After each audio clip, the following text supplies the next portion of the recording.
سبيل الدموع سبيل مريح، تنهدى يا صاحي كي تستريح وبث الدعاء.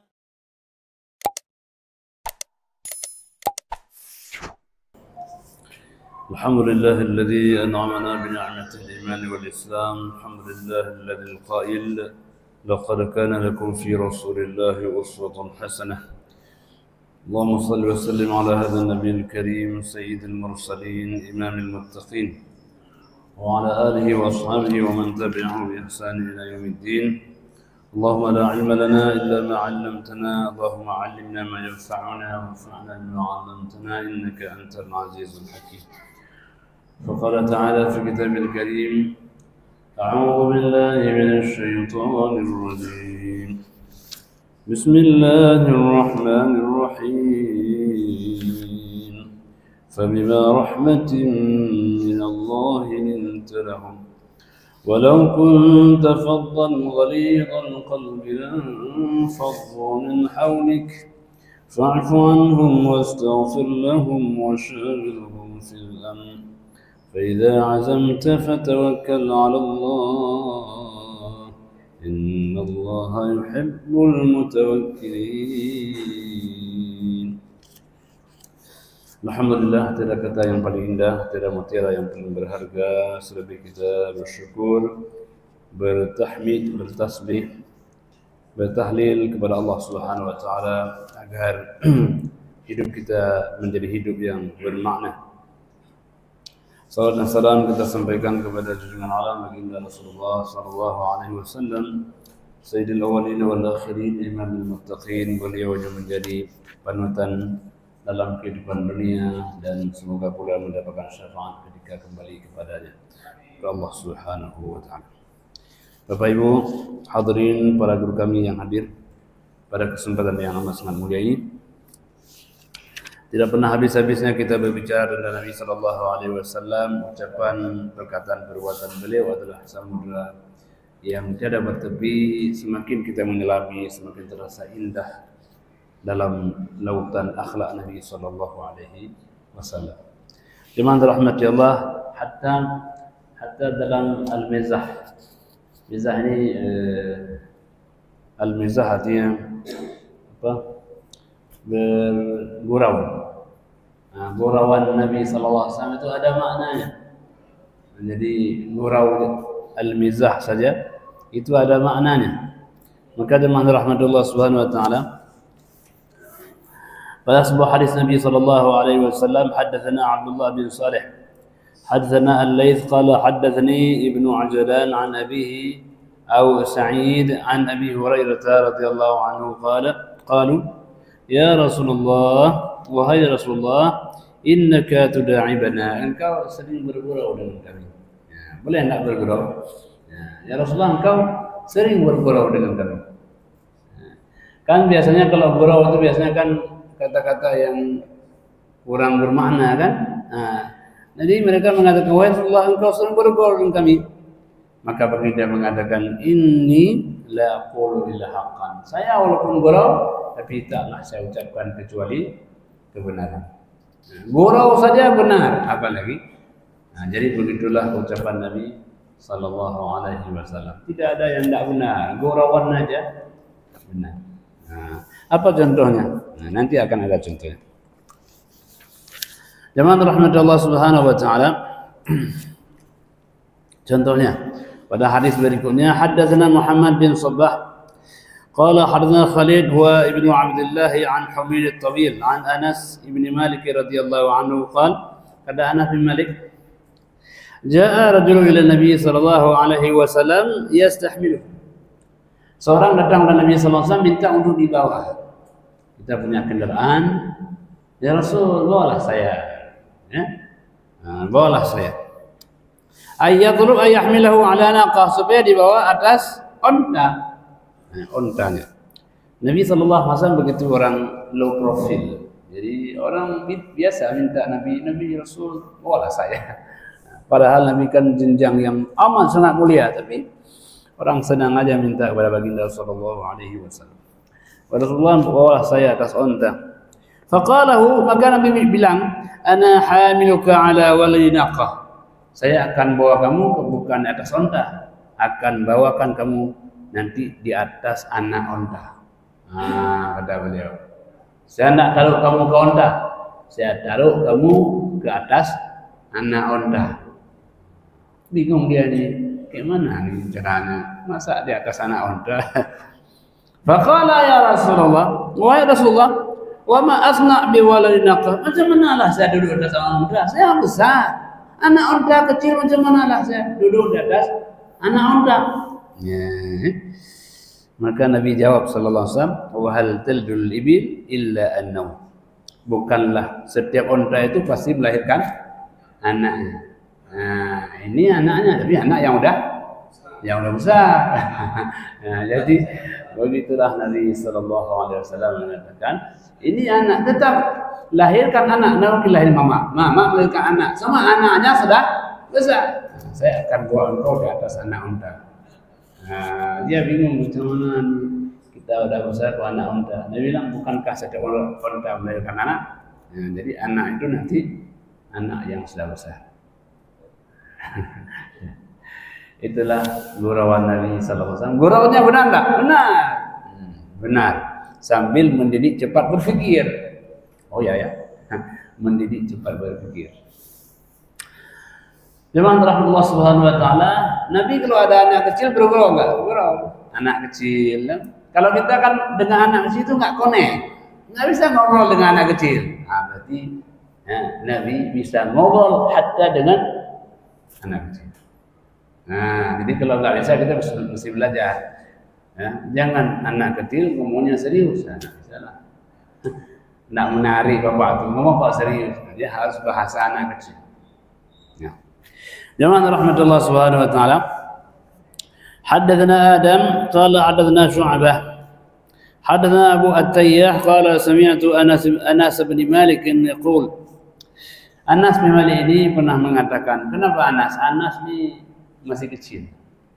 Ketika beliau datang ke Nabi sallallahu alaihi wasallam dibawa oleh ibunya, wahai Rasulullah, ini Anas yuridu khidmatak, yuridu ayyakhdumak. Ini Anas kecil, masih umur 6 tahun, ingin untuk melayanimu ya Rasul, ingin membantumu, masih kecil 6 tahun.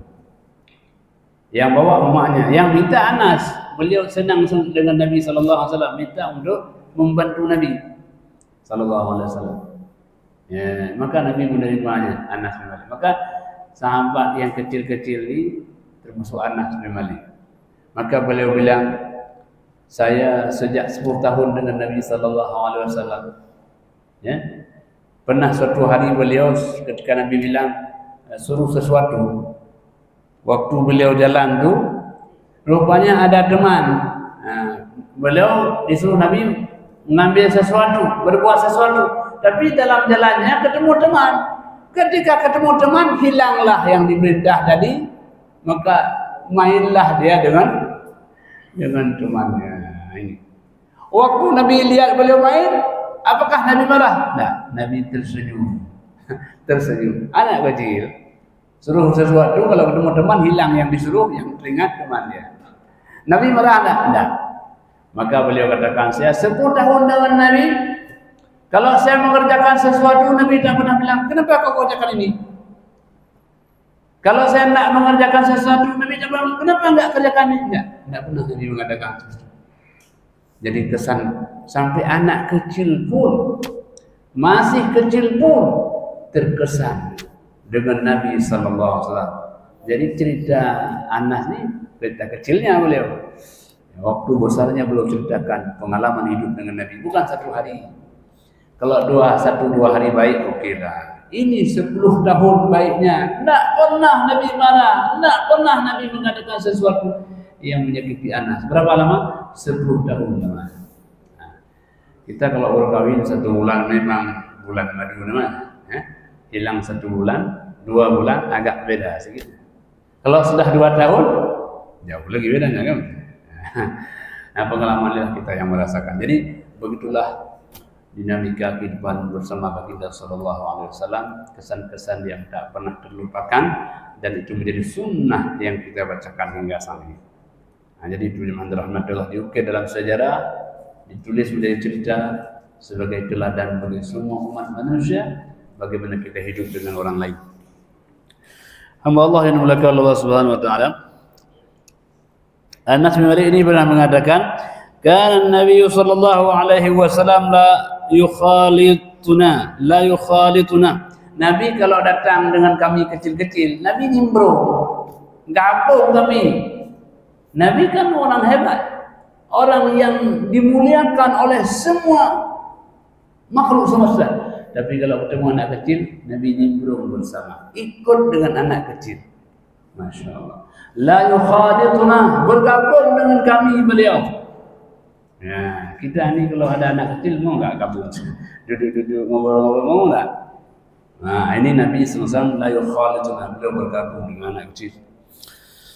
Jemaah rahmatullah, hatta yaqula li akhin saghir, saya ada adik kecil. Saya kata Anas ada adik kecil.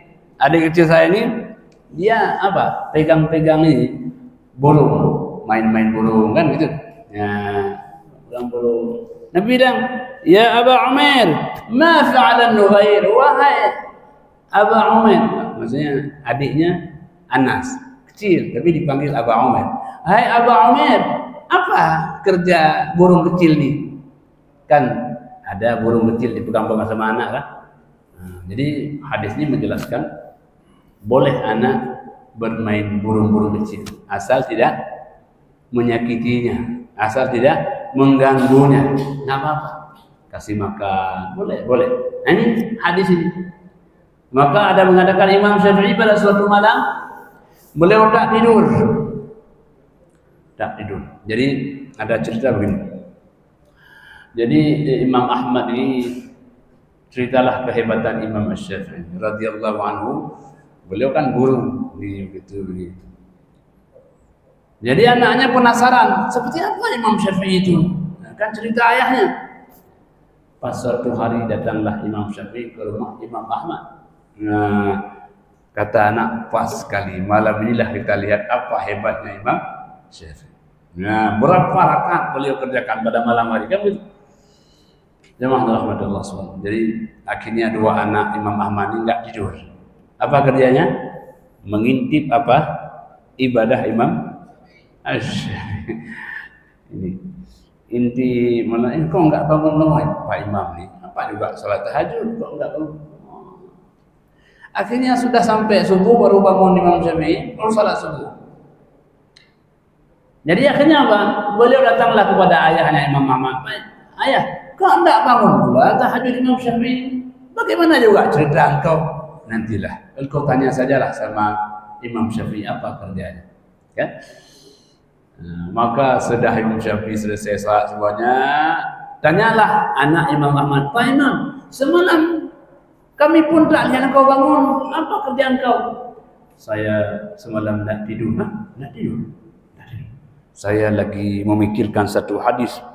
Ya Aba Umair, ma fa'alan Nughair. Hadis. Ya Aba Umair, ma fa'alan Nughair. Ini hadis kecil nih. Jadi saya sudah istimbatkan 70 macam hukum dari hadis ini. Hadis sepotong hadis pendek ini beliau hasilkan 70 macam hukum. Bergeleng-gelenglah kepala, Masya Allah. Kalau ibadah tahajud saja itu faedahnya untuk pribadi. Tapi ini orang yang mengistimbatkan hadis pendek ini untuk orang yang semua membacanya akan ada pahalanya. Nah, ada kau tahu apa kerja Imam Syafi'i? Selalu luar biasa. Jadi oleh karena itu jemaah rahmatullah, begitulah cara beramal. Ada aspek ibadahnya, ada ilmunya, semua itu adalah amal untuk persiapan menghadap Allah Subhanahu wa taala. Nah, jadi jemaah rahmatullah, jadi kita melihat orang semua ini hamba-hamba Allah yang saleh-saleh menurut bidangnya masing-masing. Ya itu. Hamba Allah yang dimuliakan, ya Aba Umair, wahai anak kecil yang bernamanya Abu Umair, ma fa'alan Nughair? Apa kerja itu? Apa burung kecil itu apa kerjanya? Nah, jadi nanya sama anak kecil. Nah, dia kan jawab sembarang lah anak kecil. Tapi Nabi berkomunikasi dengan anak kecil, ya, berkomunikasi dengan mereka. Nabi sangat menghormati walaupun anak kecil. Nah, ada contoh lain? Ada banyak. Nah, cuma ini ada 2 contoh saja.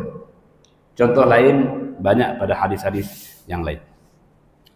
Haddatsana Ibnu Salam qala haddatsana Waki' an Muawiyah ibni Musarrid an abihi an Abi Hurairah radhiyallahu anhu akhadha an-nabi sallallahu alaihi wasallam bi yadil Hasan wal Husain. Nabi pegang maksudnya entah Hasan entah Husain begitu. Pokoknya Nabi pegang Hasan apa Husain radhiyallahu anhuma. Summa wada'a qadamaihi ala qadamai. Kemudian beliau ambil kaki 2 cucunya itu taruh di atas kaki beliau. Nah, ini taruh atas kaki beliau. Summa qala, kemudian dia bilang taraqqa ayo naik. Anak kecil naik sampai ke dada Nabi sallallahu alaihi wasallam dengan kakinya, naik sampai ke dada Nabi sallallahu alaihi wasallam. Nah, jadi itu Masya Allah Nabi dengan cucunya itu bermain, menyenangkan cucunya. Ada orang nggak senang sama anak kecil, ada kan? Alah, anak kecil sana, repot aja kamu. Mama sana, ada kan? Nggak mau repot dengan anak kecil. Maka cucu nggak mau dekat-dekat. Ambil di sana. Nabi lah sama Hasan, Husain, ya kan? Sampai Nabi mengatakan, Allahumma, ya Allah saya mencintai Hasan, Husain, ya Allah cintailah mereka berdua. Beliau doakan Hasan, Husain. Jemaah rahmati Allah. Jadi ini muamalah Nabi dengan anak kecil. Muamalah Nabi dengan anak kecil. Ada orang kalau ada anak kecil kasih kue, kasih ini itu. Kalau lihat orang ini anak-anak udah senang. Sampai bapak tu, yuk situ yuk. Senang mereka itu adalah senangnya hamba-hamba Allah yang tak berdosa. Jadi oleh karena itu jemaah rahmati Allah, ini contoh yang diberikan oleh Nabi sallallahu alaihi wasallam. Berbahagialah kita punya anak cucu ya, berbahagialah. Dan salah satu kebutuhan ayah itu dipanggil ayah. Ayah itu kebutuhan. Ya, enggak semua orang dipanggil ayah. Dan anak juga punya dia kebutuhan, dipanggil anak itu butuh. Mama itu butuh, emosional kita butuh panggilan. Ya.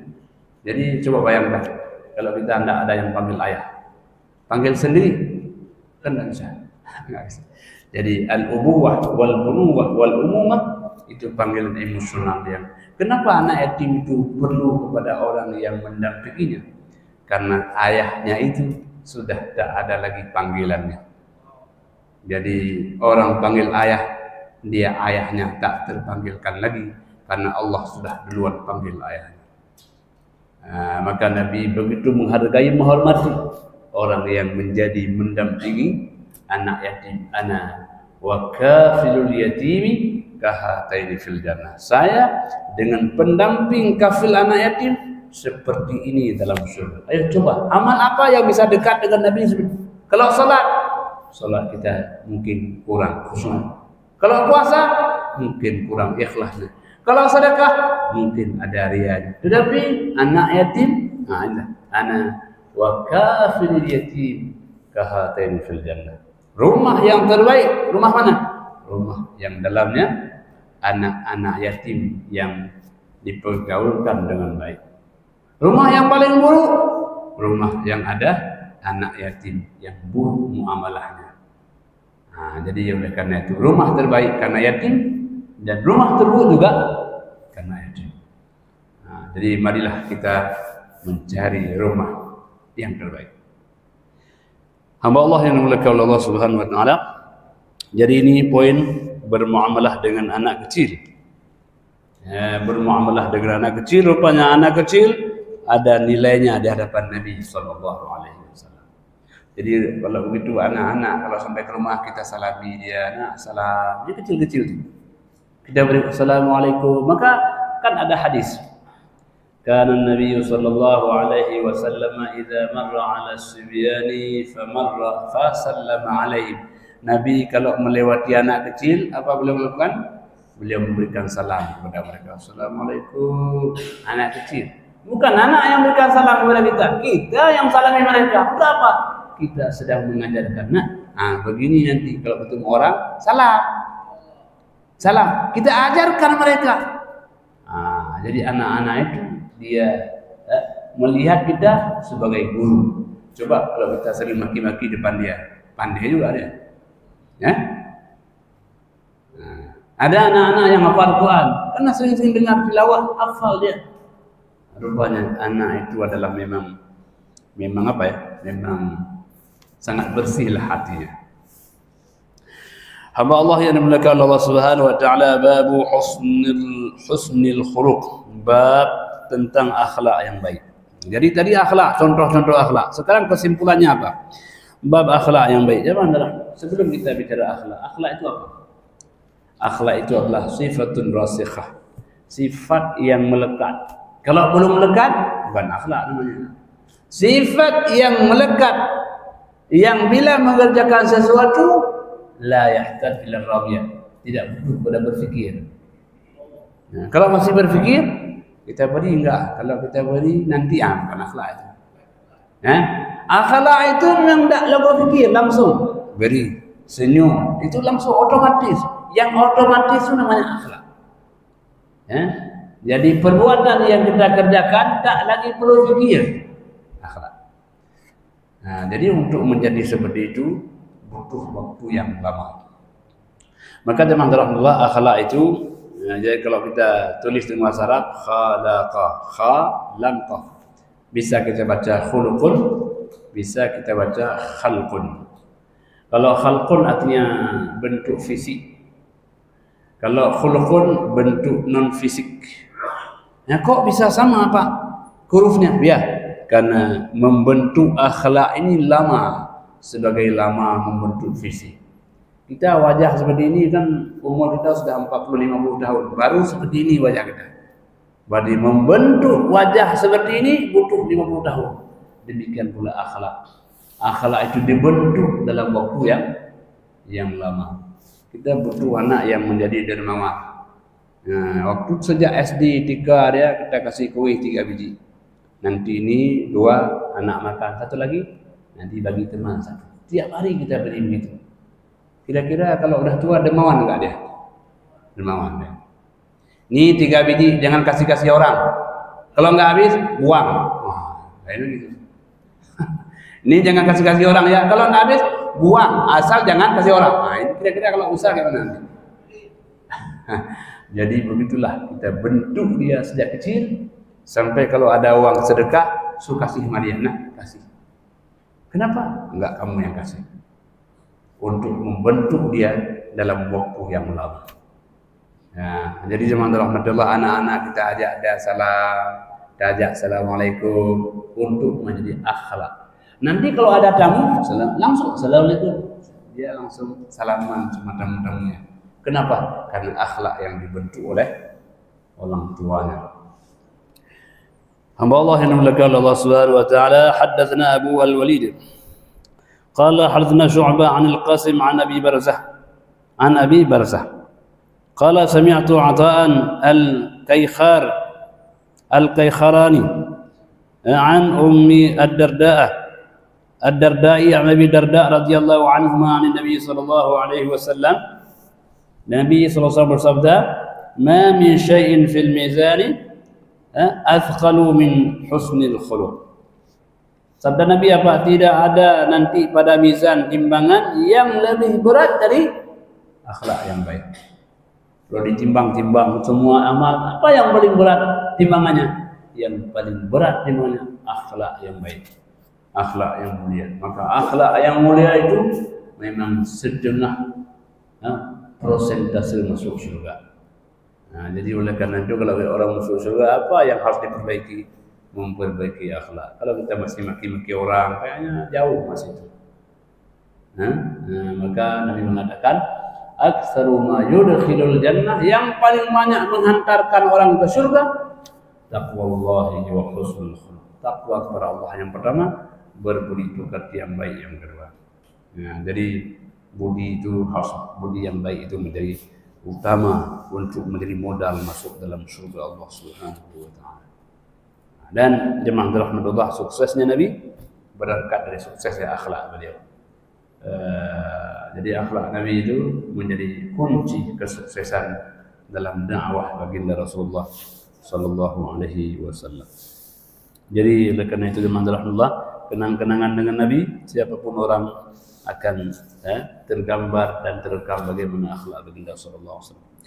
Haddatsana Muhammad bin Katsir qala haddatsana Sufyan an al-Amash an Abi Wa'il عن مسروق عن عبد الله بن عمر قال لم يكن النبي صلى الله عليه وسلم فاحشا ولا متفاحشا. Nabi tidak pernah berucap keji dan tidak bersifat keji. Nabi tidak pernah kasar, tidak pernah. Wa kana yaqul, bahkan Nabi mengatakan khiyarukum ahasinukum akhlaqa. Orang yang sangat terpilih dari kamu, orang yang terbaik akhlak. Jadi orang yang sangat terpilih dari kamu, kata Nabi, orang yang terbaik akhlak. Nah, jadi jemaah rahmati Allah, teman saudara kita yang paling kita ingat siapa? Mereka yang baik akhlak.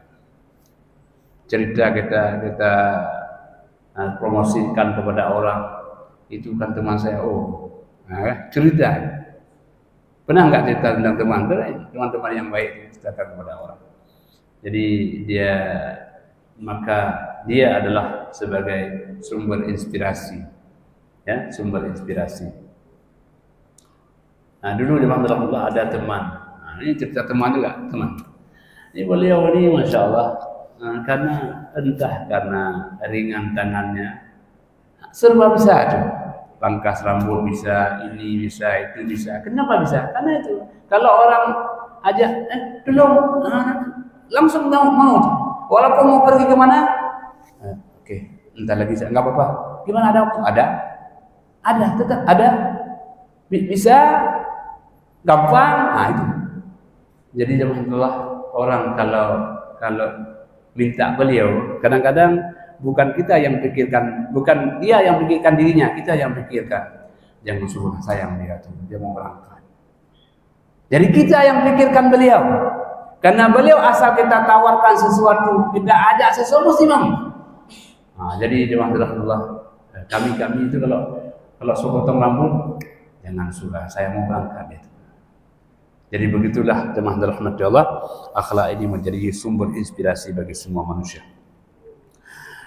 Hamba Allah yang dimuliakan Allah Subhanahu wa taala, haddatsana Abdullah bin Salih, haddatsani Al-Laits, qala haddatsani Yazid ibn Al-Had عن عمر بن شعيب عن أبيه عن جده أنه سمع النبي صلى الله عليه وسلم يقول, bahwa pada suatu hari dari kakeknya Amr bin Shu'aib mengatakan bahwa Nabi sallallahu alaihi wasallam pernah bersabda, ukhbirukum bi ahabbukum ilayya, saya akan sampaikan kepada anda, kata Nabi, siapa orang yang paling saya cintai. Siapa orang yang paling saya cintai.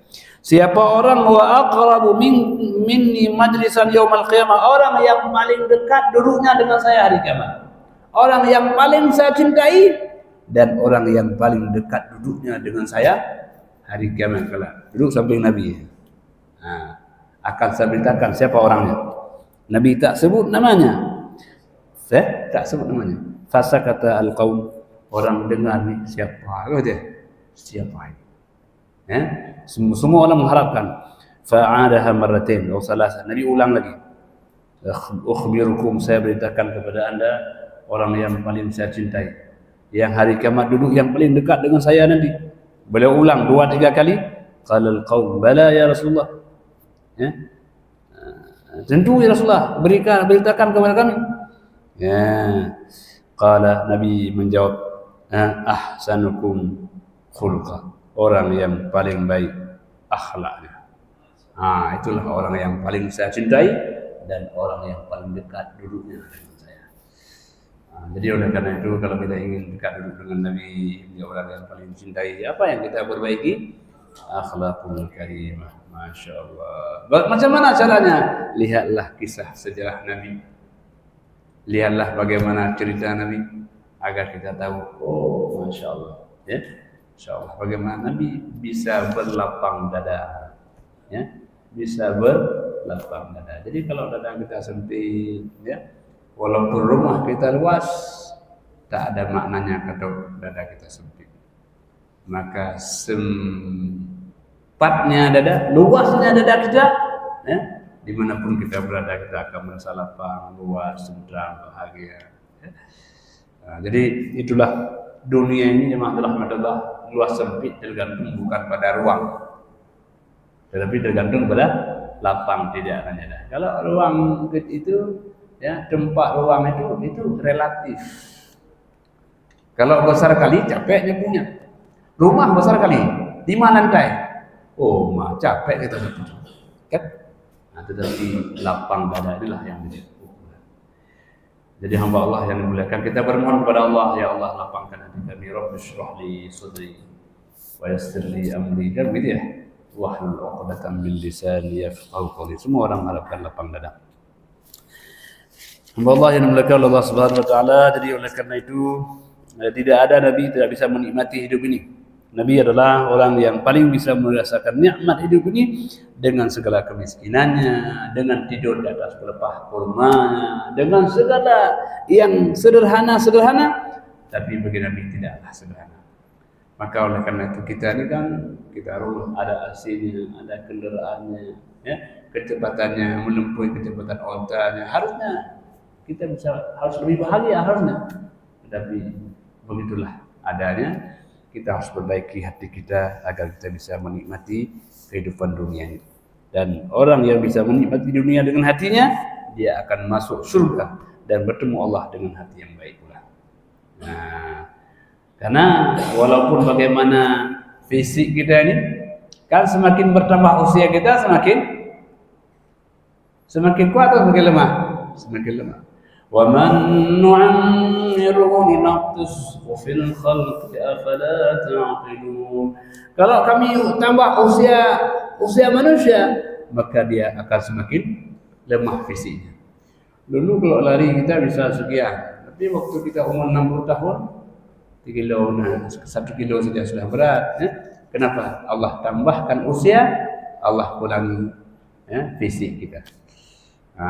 Begitulah adanya. Tetapi apa? Semakin kuat mentalitas kita, semakin kuat spiritualitas kita. Saya waktu haji kemarin teringat, ada orang tua satu beliau jalannya itu pakai tongkat lagi. Saya tunggu, nak nggak usah tunggu saya, pergi terus. Coba bisa sendiri jalannya. Masya Allah. Beliau begitu mandiri, ya. Tengah terik matahari itu beliau nggak usah tunggu saya, pergi terus. Bapak bisa sendiri jalannya. Masya Allah. Bayangkan. Jadi spiritualitasnya luar biasa. Kagum, Masya Allah. Kagum. Orangnya sudah tua tapi jiwanya luar biasa. Jadi inilah anugerah Allah Subhanahu wa taala yang diberikan kepada hamba-hambanya dengan ketakwaan. Hamba Allah yang dimuliakan Allah Subhanahu wa taala, haddatsana Ismail bin Uwais قال حدثني عبد العزيز بن محمد عن محمد بن عجلان عن القعقاع بن حكيم عن أبي صالح السمان عن أبي هريرة رضي الله عنه أن رسول الله صلى الله عليه وسلم إنما بعثت لأتمم صالح الأخلاق. Jadi ada beberapa lafaz, ada lafaz nakarimah ini liutammima salihil akhlaq. Hanya aku diutus, ya, untuk menyempurnakan akhlak yang baik. Akhlak baik disempurnakan oleh Nabi sallallahu alaihi wasallam, kesempurnaan akhlaknya.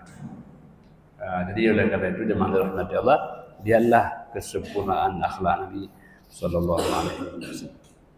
Jadi orang kalau sudah ada Nabi, sudah ada segala-galanya. Pernah suatu hari Nabi kan bagikan ghanimah kepada kemudian orang Ansar ini tidak dapat. Orang Ansar yang pulang dengan Nabi tidak dapat. Maka kata mereka, kami ya Rasulullah, kan begitu. Ngomong-ngomong kita nggak dapat. Nabi bilang, apakah kalian tidak cukup? Mereka pulang dengan harta, kalian pulang dengan Nabi sallallahu alaihi wasallam, enggak cukup. Pulang dengan Nabi, pulang dengan segala-galanya. Perlu harta, Allah berikan harta. Belum makanan, Allah berikan makanan. Belum minuman, Allah siapkan. Kenapa? Karena Nabi ada di tengah-tengah kalian. Nah, itu. Jadi begitulah orang merasakan hadirnya Nabi adalah laksana purnama di tengah gelap gulita. Maka orang-orang Madinah ketika Nabi datang apa? Tala'al badru alaina min saniyatil wada'i wajaba syukru alaina ya da'a lillahi da'i. Jadi mereka bilang tala'al badru telah terbitlah purnama. Jadi seakan-akan itu Nabi datang tu bulan 15. Terang. Hilang semua kegelapan, yang nampak keindahan dan kenikmatan. Jadi oleh karena itu jemaah rahmat Allah, maka kita hadirnya Nabi bagaimana? Hadirnya ucapan-ucapan beliau. Ya kan? Masuk dalam relung-relung kalbu kita. Jadi hadir Nabi walau tak secara fisik, tapi hadir Nabi dengan ucapan-ucapan beliau. Itulah hadirnya beliau sekarang dengan kita bacakan ucapan-ucapan Nabi sallallahu alaihi wasallam. Maka jemaah rahmati Allah, pada suatu hari Imam Syafi'i suatu hari beliau datanglah ke Masjid An-Nabawi. Ramai orang. Sedangkan Imam Malik sedang baca hadis, ramai orang. Penuh masjid. Nama yang ngajar juga Imam Malik. Penuh masjid. Akhirnya semua orang, sebahagian orang berdiri mendengar bacaan hadis Imam Malik. Imam Syafi'i pulang. Ditanya, Pak Imam kok pulang? Tidak seronok lah saya, tidak layaklah saya mendengar hadis dalam keadaan berdiri. Saya kurang ta'zim kepada hadis Nabi sallallahu alaihi wasallam. Sampai begitu. Beliau tak senang mendengar hadis sedang berdiri, beliau pulang saja. Begitulah hormatnya Imam Syafi'i kepada ucapan baginda sallallahu alaihi wasallam. Sejauh mana cinta kita kepada beliau, maka cinta Nabi kepada kita melampaui cinta kita kepada beliau. Ya, jadi oleh karena itu jemaah rahmati Allah, patutlah kita dan pantaslah kita banyak berselawat kepada Nabi sallallahu alaihi wasallam. Selawat kita, selawat yang tak sia-sia. Man shalla alaihi salatan, siapapun orang yang berselawat kepada saya sekali, Allah selawatkan kepadanya berapa? 10 kali. Sekali selawat ke Nabi, 10 kali Allah balas cinta Allah kepada kita. Begitulah penghargaan Allah kepada Nabi-Nya. Maka kita kalau mendengar hadis apa nih kita ini? Karena cinta Nabi, karena rindu Nabi. Jadi kita senang mendengar hadis-hadis Nabi karena kita rindu kepada beliau. Seakan-akan beliau sedang menyampaikannya. Begitu kira-kira. Jadi begitulah jemaah rahmati Allah, kita dengan hadis-hadis baginda Rasulullah sallallahu alaihi wasallam, semoga kita termasuk umatnya yang mendapatkan syafaat Rasulullah sallallahu alaihi wasallam. Amin ya mujibal sayyidin.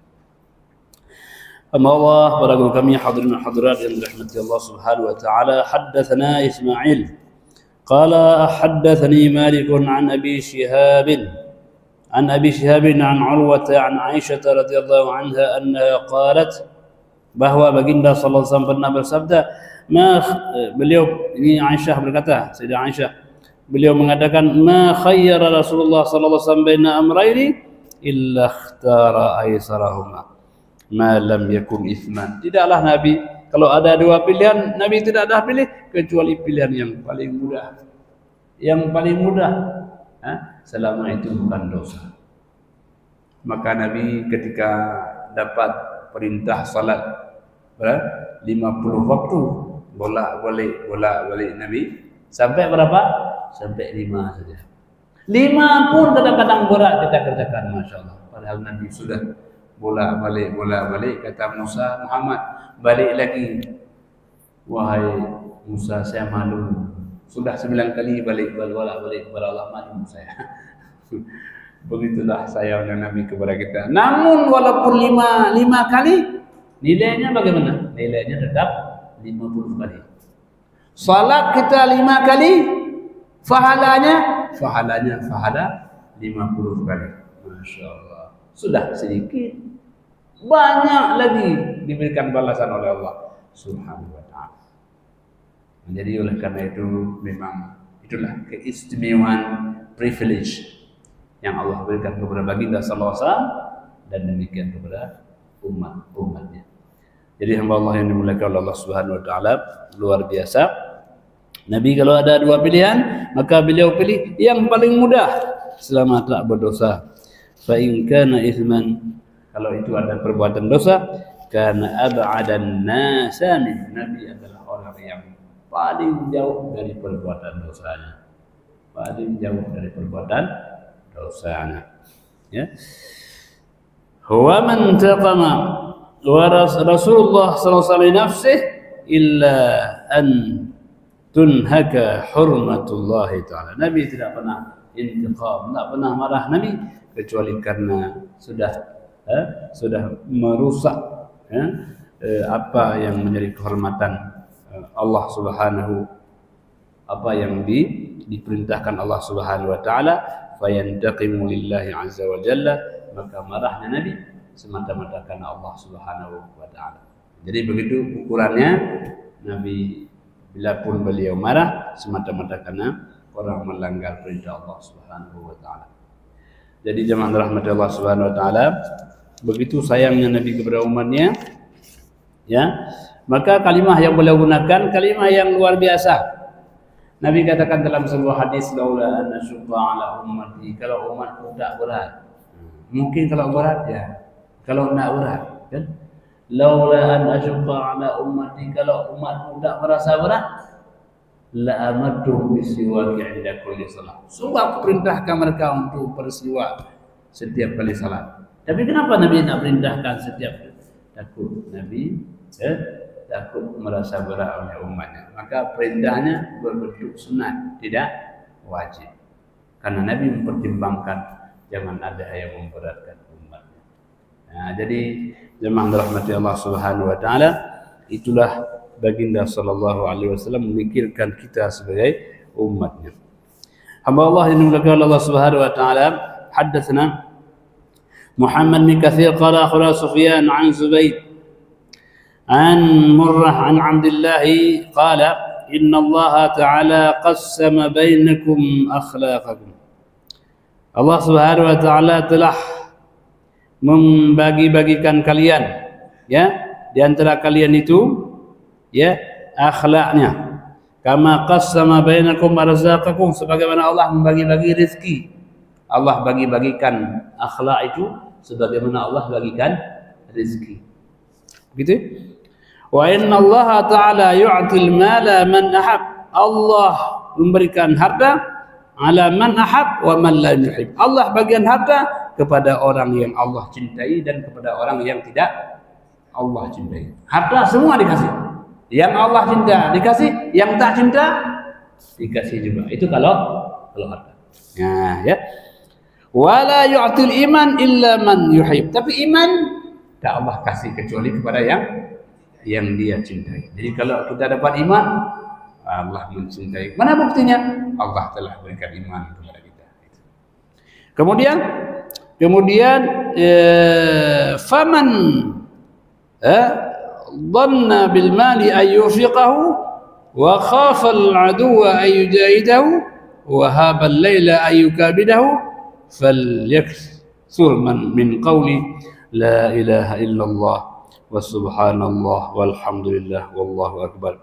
Maka barang siapa orang yang mungkin dia ada harta tapi dia susah untuk menginfakkannya, atau dia takut musuh untuk dia memeranginya, atau takut malam dia kemudian dia berat untuk bangun padanya, maka hendaklah dia mengucapkan la ilaha illallah wa subhanallah walhamdulillah wallahu akbar. Jadi yang kurang-kurang inilah penebusnya, inilah penyempurnanya. Barangkali malam tertidur tak tahajud, barangkali ada harta kurang infaknya, maka apa tebusannya? Subhanallah, la ilaha illallah, subhanallah, walhamdulillah, Allahu akbar.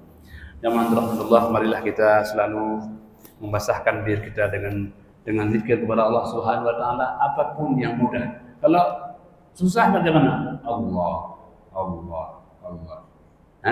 Kalau enggak susah, subhanallah, alhamdulillah, Allah akbar, la haula wala quwwata illa billah. Semoga insyaallah Allah mudahkan kita untuk berzikir kepadanya. Sesungguhnya orang yang ingat kepada Allah, Allah pun tak pernah lupa akan ingat namanya. Demikian, terima kasih. Hadanallahu wa iyyakum ajma'in. Wassalamualaikum warahmatullahi wabarakatuh.